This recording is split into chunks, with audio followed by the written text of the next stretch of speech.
Okay, still trying to resolve this speed control thing on this machine. This is Kenmore 150. I've already put a video out there with no success on anyone that can help me make this go faster. And it was the foot control was going in reverse. So this works absolutely perfect. I tested all of the stitches. They all work. This is about 30 years old, 28, maybe 29 years old.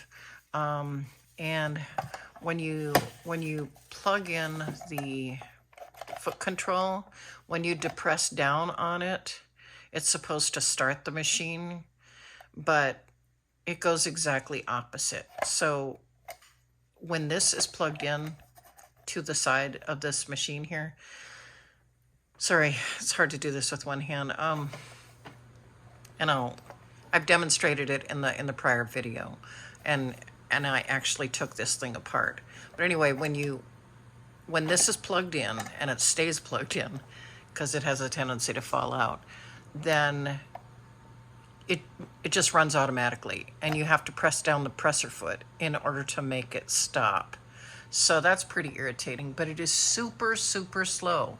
So I'm trying to figure out what the problem is here. Put this back. Of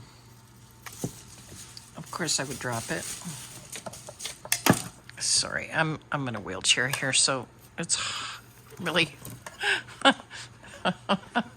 that's really annoying. Okay, so I'm not going to plug the power in for obvious reasons, because it's in a wall outlet, and I don't want power going to it while everything is out. So just refer to the other video to see what's going on with the stitching. So this thing, and I'm hoping that it's this that has just worn out over the years, because what I fear is it's this thing. So when I plug this in,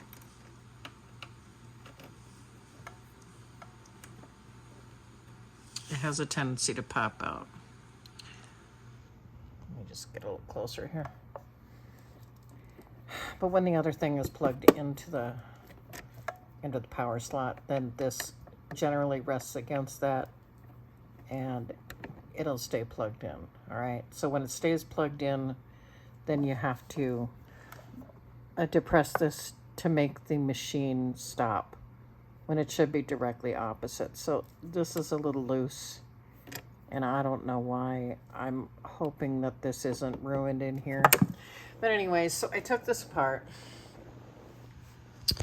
and I just did this so I would know how to put it back together.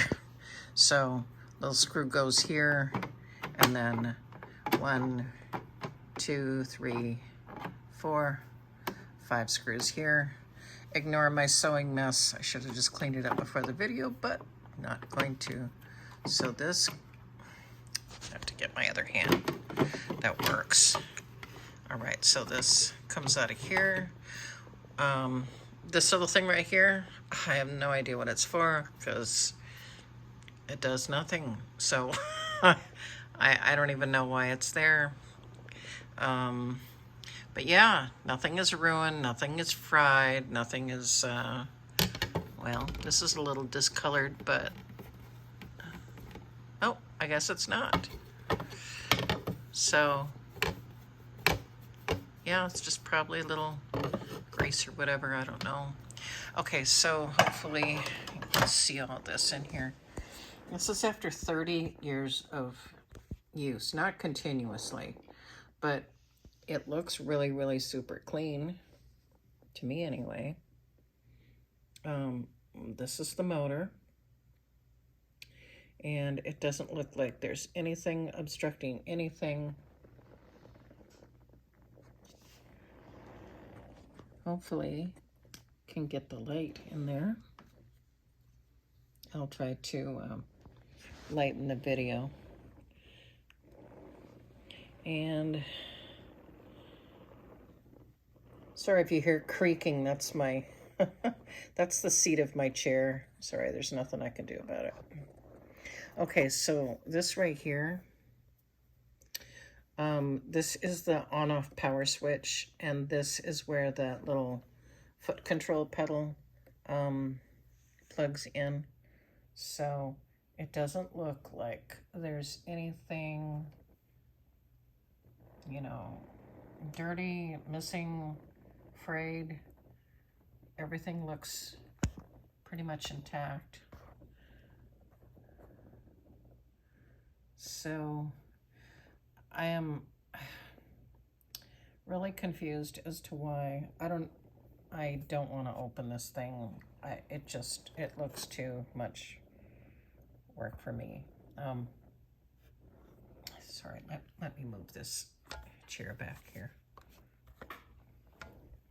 Okay, so one thing I did notice is these must be like cams or something that show the different stitches. So I'm not sure, because I lost the owner's manual years ago.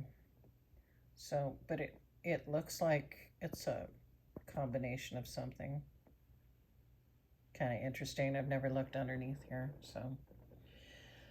But anyway, if anybody can tell me why this machine is now running slower than me, which is pretty darn slow, since I can't run at all.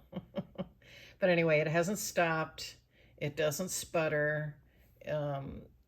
It just goes at a really, really slow speed, and I can't make it go at all without this foot control. So I ordered another one that says it's compatible with the Kenmore model that I have. And let's see, the model number, well, no, I can't lift that here. I took a picture of it. It's the correct model number. So anyway, hopefully somebody can tell me, who's an expert on this thing, how to get this to go faster. I saw one guy using some sort of stone on a motor to clean the carbon off of it, but I don't see anywhere to clean anything. So I'm definitely not going to take anything more apart here, because I have no idea what I'm doing. But $150 just to look at this thing when they don't even make parts for it anymore, or so I'm told. It's just too cost prohibitive. So I'm really hoping that the foot control fix it. If it does, I will post a video and I will add it to this one, edit it in, and maybe somebody else has the same problem. So anyway, if anybody knows, I would appreciate it. Thank you so much. Bye-bye.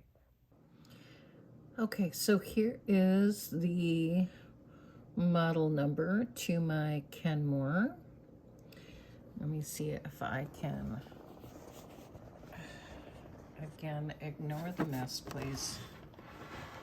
I'm just going to try to see if I can get this to work. So I'm going to plug in the power cord. And that goes in there nice and tight. Okay, the foot pedal. Of course it would be everywhere it shouldn't be.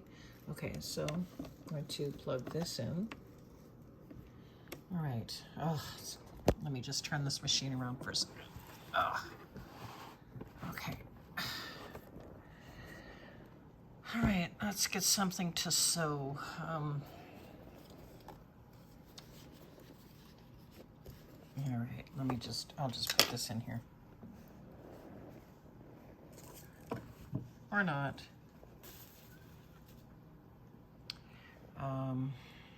One second here. Okay, so I'm gonna turn the power on.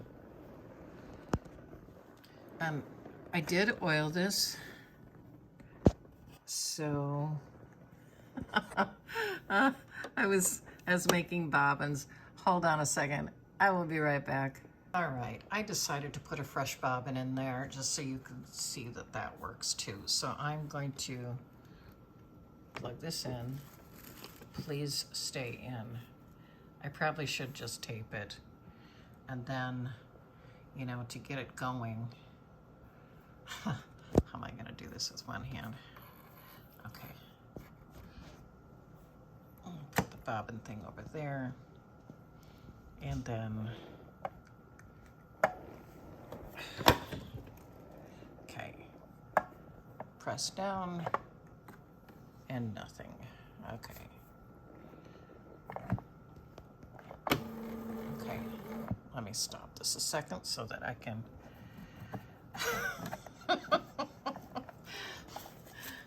I'll put it underneath my arm. Because doesn't everybody sew that way? Just okay.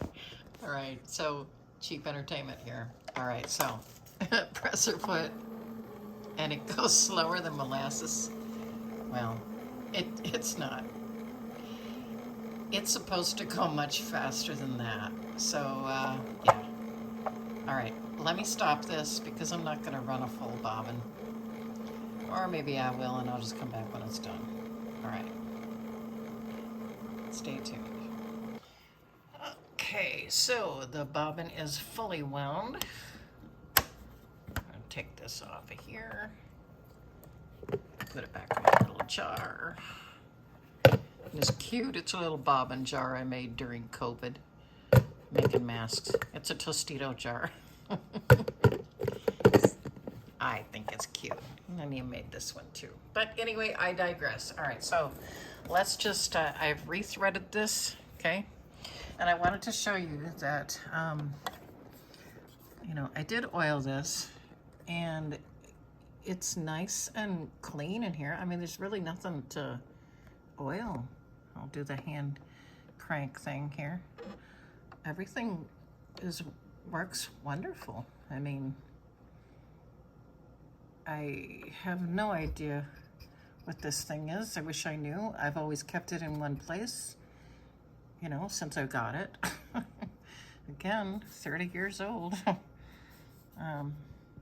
The light bulb isn't very bright, but hey, who's complaining there?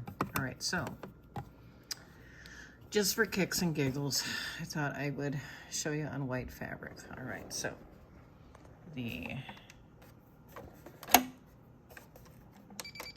oh, okay, get cranky. Okay, so this is on. All right, and I'm just going to, I don't normally sew like this. It's just, I kind of put it underneath my foot and jimmy it, but anyway, so. Okay, now it's off.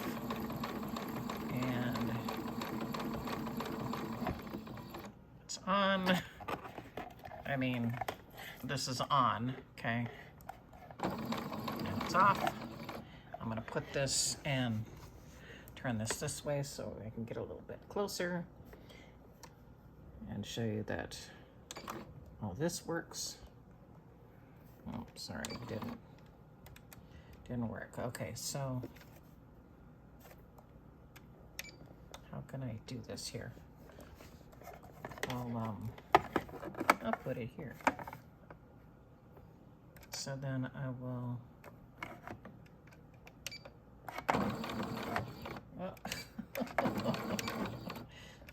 Oh my Lord. Okay. Okay.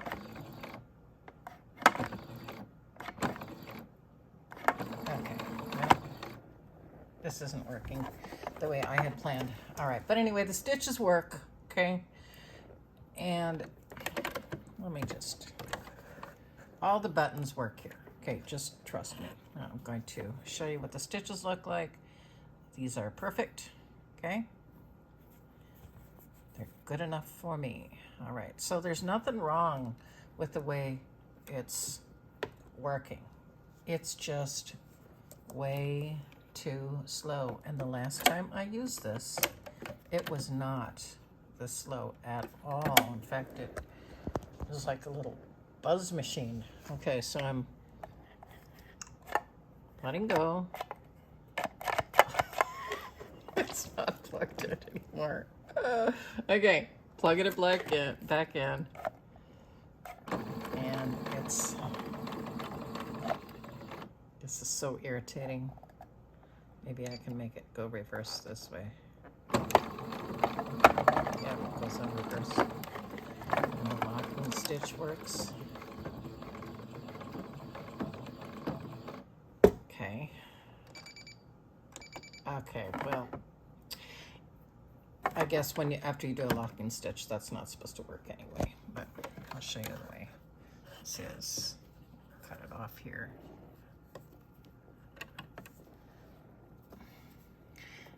Sorry, my left hand arm is weak.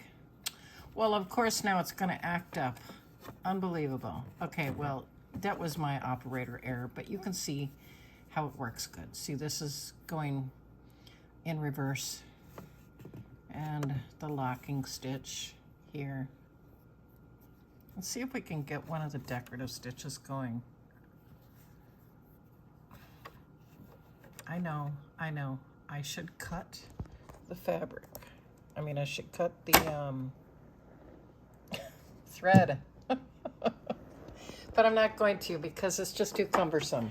So I'm gonna move this back so I have more room for this thing. I am going to program something in. What should we do? Let's do something we can see. Let's do number 40. Okay, so the only thing is that this is super light, but as I recall, it's always been this. It's not light, I mean, it's dark. So as I recall, this LCD screen has always been that way. So we're gonna leave it on here. We're going to, what did I say?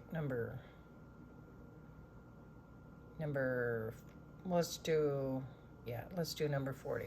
So literally, all we do is plug in 40. And since I have the right foot on, I'm just gonna do it.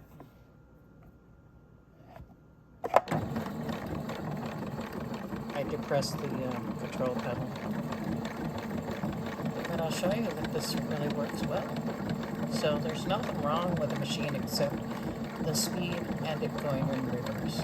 So I'm sorry for this long video. It's just kind of irritating, but yeah, the stitch length, if I were to mess around with any of these things, they work really good.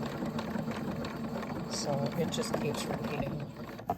So I'm going to do a locking stitch so that I can stop this. All right, and then I'm gonna unplug this because it's gonna fall out anyway. And I will let you know what this looks like. All right, let me just do this the right way.